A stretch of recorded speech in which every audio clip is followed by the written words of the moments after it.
Sometimes the biggest truths are hiding right in front of us. What if there's a detail about Jesus, a really fundamental one, that could change how we see everything? Let's get into it. So if I say Jesus' job, what's the first thing that pops into your head? For most of us, it's carpenter, right? We picture him in a workshop in Nazareth, sawdust everywhere. It's a really powerful image, and it's basically baked into our culture. But what if that's not quite right? What if that's not the whole story?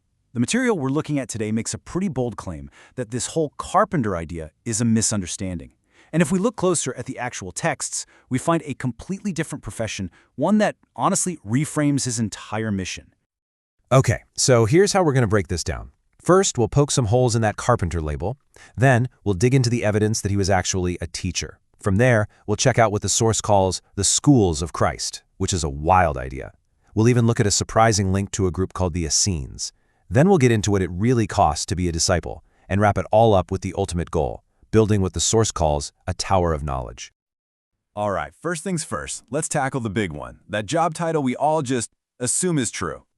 Now, the source material argues that this isn't just, a small historical mistake. It's a big deal, because if you get his job wrong, it can actually change how you try to follow him. Think about it. If you see him as a manual laborer, maybe you focus on that. But if he was something totally different, well, that changes the whole game.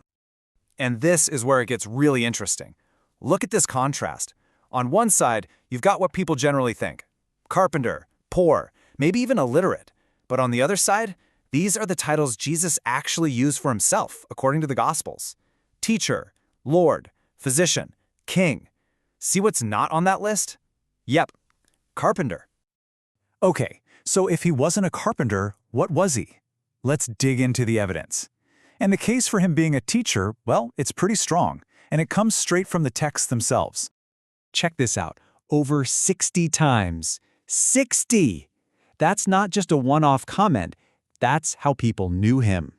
It's the main title people used for him again and again throughout the Gospels. It was basically his job description. And it's not just other people calling him that. He says it himself. When he's put on the spot, he doesn't say, "I build things," or "I heal people." He says, "I always taught." That's what he said his job was, his main thing. And get this, it wasn't just his friends and followers. Of course, his disciples called him teacher. But so did the historian Josephus, so did Nicodemus, who was a huge deal, a top teacher in Israel. And maybe the most amazing part, even his enemies, the scribes and Pharisees, the guys trying to trip him up, even they called him teacher. It's like it was the one thing everybody could agree on. And we really need to understand what rabbi or teacher meant back then. It wasn't just like a friendly guide. No way. It was a formal title. It meant you were a doctor of the law, a total expert in scripture. The source argues that if people called you rabbi, they were putting you in the intellectual elite. It was a big, big deal. So this leads to a pretty radical idea from our source material, the schools of Christ. The idea that being a disciple was basically enrolling in a full-time school. The argument is when someone became a disciple, they weren't just tagging along to hear some sermons. No, they were moving into specific houses in different cities. And these places weren't just somewhere to sleep. The source describes them as these small, intense Bible schools, almost like convents. And what was going on inside these houses? Well, it was intense, around-the-clock training. This is where Jesus would take his disciples aside, away from the crowds, and explain the deeper meaning behind all his parables. It was a structured education, designed to turn them into experts, just like him. So where did he get this idea for these live-in schools?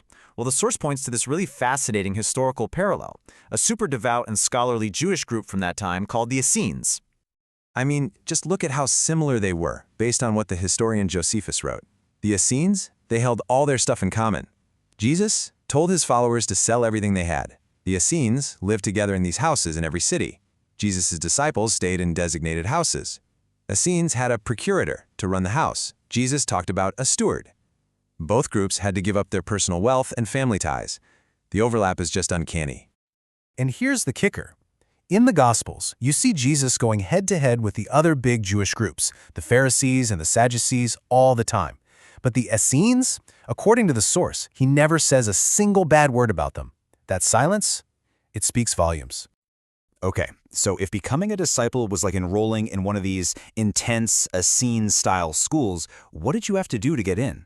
Let's just say the tuition was steep. The source lays out 3 basic steps. First, forsake it all. We're talking family, your job, your house, everything. Second, you had to commit fully. A minimum of 3 years of intense, full-time study. This wasn't a part-time gig. And third, you became one of the poor. You joined this communal group, which is interesting because the Essenes actually used that exact term to describe themselves since they owned nothing personally. So, what was the point of all this? All the sacrifice, all the studying? Well, that brings us to the final piece of the puzzle. The ultimate goal was to build something massive, a tower of knowledge. Jesus even used this metaphor himself. He basically asks, who would be foolish enough to start building a huge tower without first sitting down and calculating the enormous cost? The source says he wasn't talking about a literal building. The tower was a metaphor for this huge, life-consuming project of building a deep, solid foundation of understanding, of scripture, of God's law. And this is what you get at the end. The graduate, a teacher of the law who has become a disciple. They're a master of the craft, someone who can go into their mental storeroom and pull out all this incredible knowledge, connecting the old teachings with the new. They haven't just followed a teacher, they've become one. So all this leaves us with one last question to chew on. If discipleship was this intense, multi-year school for becoming a master of Scripture, what does graduation look like for us today? What does that kind of commitment even look like in our modern world? It definitely makes you think differently about what it means to be a follower, doesn't it?